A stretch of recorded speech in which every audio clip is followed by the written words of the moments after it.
Jérémie, chapitre 6.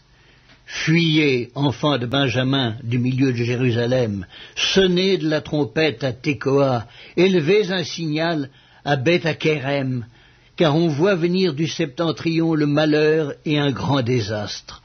La belle et la délicate, je la détruis, la fille de Sion. Vers elle marchent des bergers avec leurs troupeaux, ils dressent des tentes autour d'elle, ils broutent chacun sa part. Préparez-vous à l'attaquer.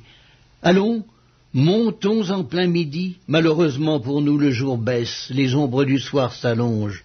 Allons, montons de nuit, détruisons ses palais. Car ainsi parle l'Éternel des armées. Abattez les arbres, élevez des terrasses contre Jérusalem. C'est la ville qui doit être châtiée. Il n'y a qu'oppression au milieu d'elle. Comme un puits fait jaillir ses eaux, ainsi elle fait jaillir sa méchanceté.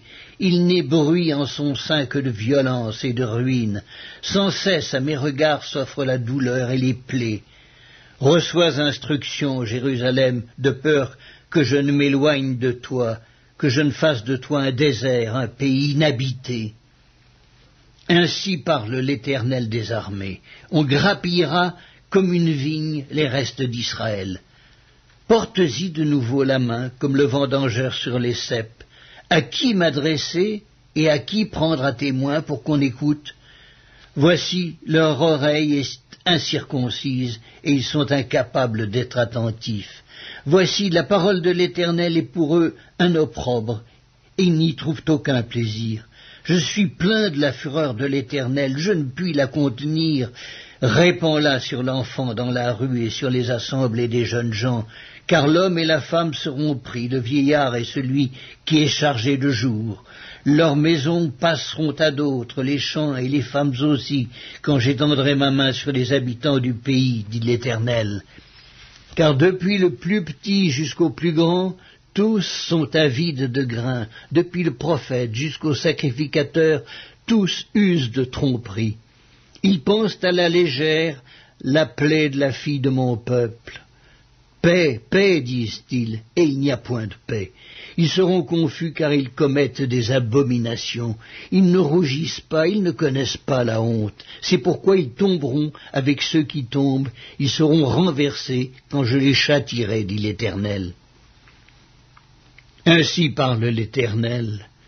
Placez-vous sur les chemins, regardez et demandez quels sont les anciens sentiers, quelle est la bonne voie.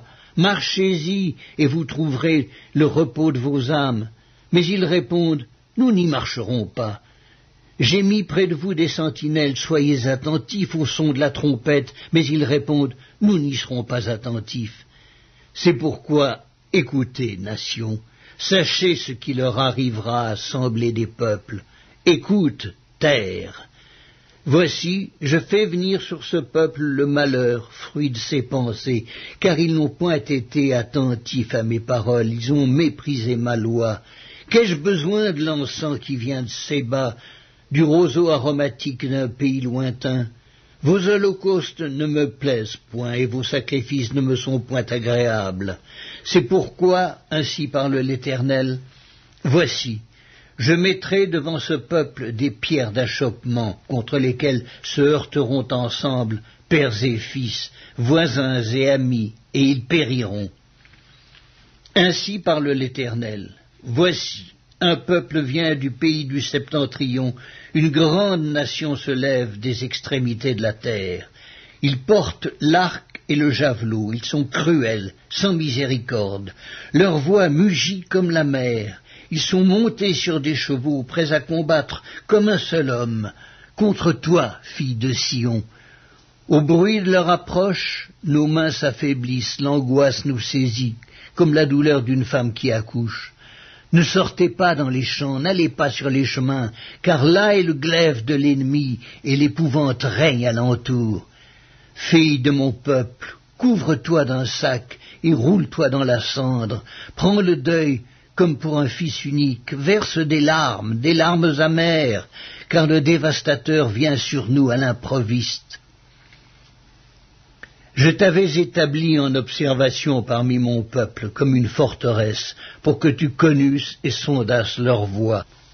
Ils sont tous des rebelles, des calomniateurs, de l'airain et du fer. Ils sont tous corrompus. Le soufflet est brûlant, le plomb est consumé par le feu. C'est en vain qu'on est pur, les scories ne se détachent pas. On les appelle de l'argent méprisable, car l'Éternel les a rejetés.